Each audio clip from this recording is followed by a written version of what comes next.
अस्सलामु अलैकुम वरहमतुल्लाहि वबरकातुहू। अज़ीज़ तुलबा और सामीन, मेरा नाम डॉक्टर रियाज़ुद्दीन है। आज जो टॉपिक हम आपके सामने लेकर आए हैं वो है रियूमेटिज़म। रियूमेटिज़म जो है ये एक जिस्मानी साख्त की बीमारी है। अब इस साख्ती बीमारी में क्या होता है? साख्त का मतलब क्या? स्ट्रक्चर का मतलब क्या? हमारे जिस्म का पॉस्चर क्या मतलब? हमारा स्केलेटन सिस्टम। अब होता ये है कि हमारे स्केलेटन सिस्टम में ही हमारे जो जिस्म की हड्डियाँ हैं उनके अंदर जोड़ हैं, क्योंकि ज़ाहिर है कोई स्ट्रेट हड्डी तो नहीं है। पैरों की टो से लेकर सर तक ऐसा तो नहीं है कि सिर्फ एक ही हड्डी से मिलकर बने हो, बल्कि हम देखते हैं कि हमारा स्कल है, हमारी टॉर्शो है, हमारी जो कॉलर बोन है, हमारा बैक यानी वर्टिब्रल कॉलम है, हमारे हाथों के अंदर हड्डियां हैं, हमारी जो पंजा हाथ का उसके अंदर हड्डियां हैं, हमारे पैरों के पंजे में हड्डियां हैं, जो उसके अलावा हमारे बाजू में और हमारे पैर टखने से ऊपर और घुटने से नीचे हड्डियां हैं। एक से ज़्यादा हड्डियां और ये मुख्तलिफ जोड़ बनाती हैं। तो रियोमेटिज़म के अंदर क्या होता है कि जिस्म में जोड़ों के अंदर और अतराफ़ की जो रेशादार साख्तें हैं वो सख्त होकर हरकत को कम कर देती हैं। ये जो मर्ज़ है ये मुख्तलिफ़ वजूहात की बिना पर होता है। इसकी बहुत सारी वजूहात हो सकती हैं। बाज़ अमराज में जो मुज़मिन किस्म का होता है, कभी कभी ये हालत सोज़ाक की और आतिश की मरीज़ों में ज़्यादा होती है। इसके अलावा जो है शदीद किस्म का गंठिया, अगर वो क्रॉनिक हो जाए, उस सूरत में भी हमारा जो बॉडी पॉस्चर है वो ख़राब हो जाता है, यानी साख्ती तब्दीली पैदा हो जाती है। सर्दी का ज़्यादा लगना, बारिश में भीगना, बाज़ औक़ात किसी जोड़ पर ज़्यादा ज़ोर पड़ने से भी ये मर्ज़ हो जाता है। किसी किस्म के जहर का खून में सरायत कर जाना यानी सेप्टिसीमिया, इसकी बहुत बड़ी वजूहात में से एक वजह हो सकती है। नाज़रीन, आगे चलने से पहले हम आपसे रिक्वेस्ट करेंगे कि आप अगर इस चैनल पर नए हैं तो हमारे चैनल को सब्सक्राइब कर लीजिए और बेल बटन ज़रूर प्रेस कर लीजिएगा ताकि हमारी पोस्टें आप तक पहुंचती रहें।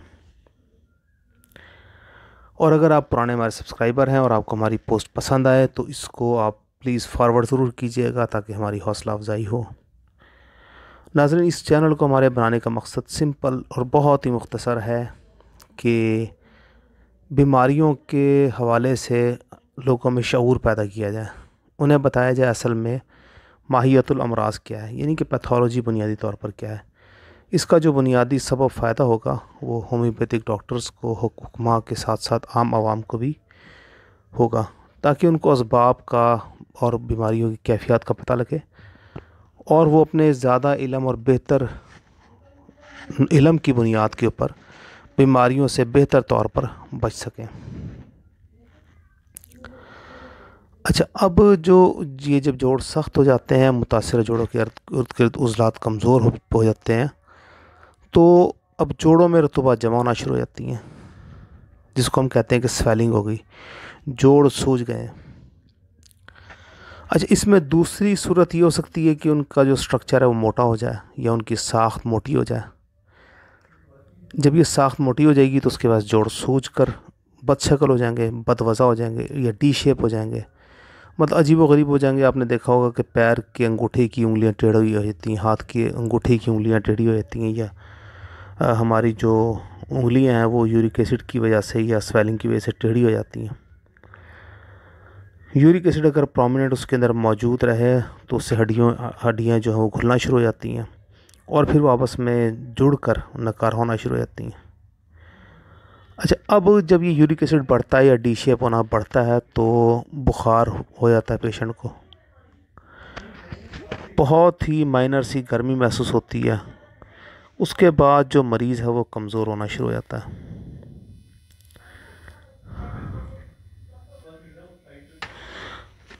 अब जो उसकी तशख़ीस के बारे में हम बात करें, क्योंकि ज़ाहिर से एक पेशेंट को बुखार भी होता है, इन्फेक्शन भी होती है, जोड़ों में दर्द भी होता है, स्वेलिंग भी नज़र आ रही होती है, तो पेशेंट बहुत ही ज़्यादा अनकंफर्टेबल होता है।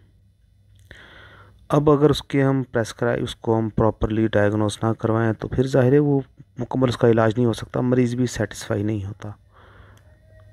ज़ाहिर है कमज़ोरी ही बहुत ज़्यादा है। अब देखें यूरिक एसिड के मरीज़ को अब ताकत की क्या चीज़ देंगे, कुछ भी नहीं देंगे, जो भी देंगे वो दर्द का इजाफा बनेगा।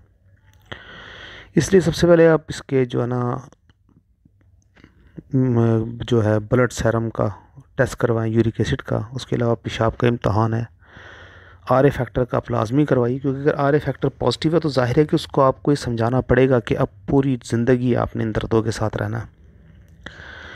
अब ये जो है जोड़ों का एक्सरे होता है, इसको आप इल्यूस्ट्रेट करें इसके सामने कि देखिए ये आपके जोड़ घिस गए हैं।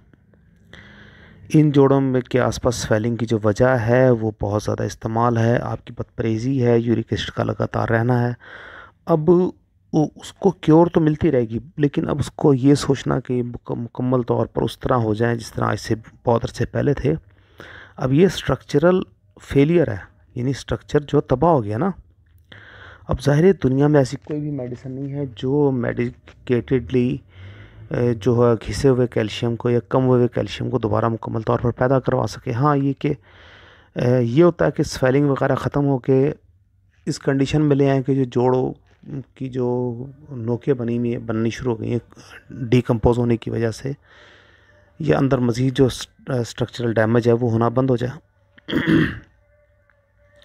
अगर आप मरीज़ को ब्रीफ नहीं करेंगे तो वो ठीक ही नहीं हो सकता। अब इसकी अद्वियात की तरफ हम आएँ तो इसके अंदर बहुत ही शानदार अद्वियात हैं। सबसे पहली दवाई तो इसके अंदर मर्कसॉल होगी, जोड़ों में दर्द और सोजन जिसमें रात के वक्त ज़्यादती हो, मरीज़ को पसीना बहुत ज़्यादा है।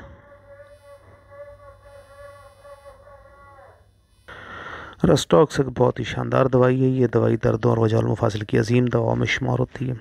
पेन जिसमें बहुत ही ज़्यादा होते हैं, आप सब जानते हैं। ब्रायोनिया दवाई उस वक्त होगी जब दर्दों में हरकत से तकलीफ़ बढ़े।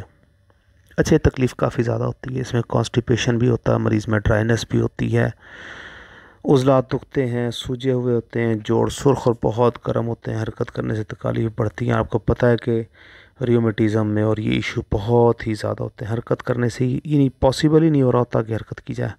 इवन के बैठने से खड़ा होना या खड़ा होने से बैठना या लेटना, ये तमाम की तमाम चीज़ें बहुत ही ज़्यादा तकलीफ़ दे होती हैं। नाजरीन, ब्रायोनिया के इस्तेमाल से एटलीस्ट जो उसका कॉन्स्टिपेशन कवर अप होना शुरू होगा। कॉन्स्टिपेशन के कवर अप होने से उसको काफ़ी ज़्यादा, यानी देखें उसका जो वर्टिब्रल कॉलम का जो एटलीस्ट है, जो उसको कॉन्स्टिपेशन होने की वजह से और आंतों में भारीपन होने की वजह से जो एक पेन थी, उससे तो उसको रिलीफ मिल ही जाएगा। बाकी भी जिस्म के जब जिस्म में से ड्राइनेस कम होगी तो ओवरऑल उसको बेनिफिट होना शुरू होगा। इसके अलावा एक और दवाई है कॉस्टिकम।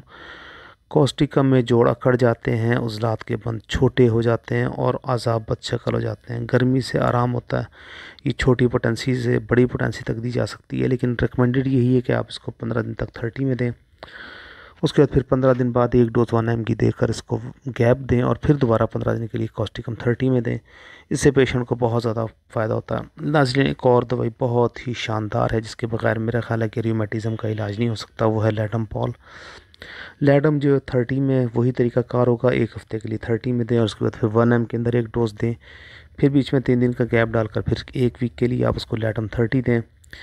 लैडम की जो ख़ास अलामत है वो ये कि इसकी दर्दें नीचे से ऊपर की तरफ चढ़ती हैं, यानी कि टो ऑफ द फीट से आपके जॉइंट्स तक आएंगी या इनोमिनेट बोन तक आएंगी, जबकि बाकी जो अद्वियात हैं उनके अंदर हमारे पास इनोमिनेट बोन से हमारे पैरों की उंगलियों तक आती थी। अच्छा, कॉल्चिकम जो है वो एक बहुत ही शानदार दवाई है रूमेटिज़म के लिए, लेकिन कॉल्चिकम के अंदर पेशेंट की जो ख़ास अलामत होगी वो सुबह के वक्त भूख ना लगना या खुराक की स्मेल से मरीज़ की तबीयत ख़राब होना, यानी इतना वो ज़्यादा डिप्रेस हो चुका था, इतना बीमार हो चुका होता है कि इवन के खुराक उसको, यानी स्पेशली वो नाश्ता तो वो कर ही नहीं सकता, इतना ज़्यादा बीमार होता है। बीमारी का असर उसका जिगर पर इतना ज़्यादा हो जाता है कि वो खाना पीना भी इसके लिए इजी नहीं होता, यानी इस एटलीस्ट वो नाश्ता तो कर ही नहीं सकता। और कॉल्चिकम की गाइडिंग सिम्टम है, अगर गाउट में कॉल्चिकम मेडिसिन है तो अगर उसकी सुबह नाश्ते में भूख नहीं है उसको, तो कॉल्चिकम ही उसकी दवाई है। आपसे हमने जो दवाई अर्ज़ की थी मर्कसॉल में जोड़ों में दर्द और सूजन जिसमें रात के वक्त ज़्यादती हो। मर्कसॉल में पसीना बहुत ज़्यादा आता है, मुँह गीला होता रहता है, लेकिन तकालीफ में कमी नहीं होती। मर्कसॉल के पेशेंट में अक्सर औक़ात जिगर की अलामत बहुत ज़्यादा प्रोमिनेंट होती हैं, जिगर के अलामात के बग़ैर ये नॉर्मली मर्कसॉलिस की मेडिसिन नहीं होती। नाज़रीन, एक और दवाई बहुत शानदार है, वो मदर टिंचर में गॉइकम रेमेटिज़म की पुरानी हालतें इस दवा को तलब करती हैं। गॉइकम के अंदर जिस्म के जोड़ बहुत ज़्यादा सूजे हुए होते हैं, दर्द करते हैं, माउफ होते हैं और आमतौर पर किसी और दवाई से वो ठीक नहीं हो जाते हैं। इवन के आप उसको मालिश भी कर देते हैं पेशेंट, वो ठीक नहीं होता। इसके अंदर बहुत सारे कंपाउंड इस्तेमाल होते हैं क्योंकि बहुत ही क्रॉनिक किस्म का बहुत ही पेनफुल मर्ज़ है, जल्दी ठीक नहीं होता। एक कम्बिनेशन तो रस्टॉक्स, रूटा और ब्रायोनिया। नाज़रीन, ये अक्सर वक़्त बहुत ही शानदार काम करता है। अगर आपको पेशेंट को ऐसा लगे कि इसको हल्का हल्का बुखार भी है तो aconite, belladonna, ferrum phos, magnesia phos एक बहुत ही शानदार दवाई के तौर पर हमारे सामने आती है।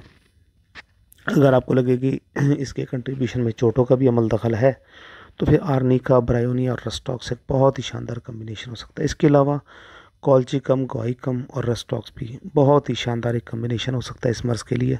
अस्सलाम वालेकुम।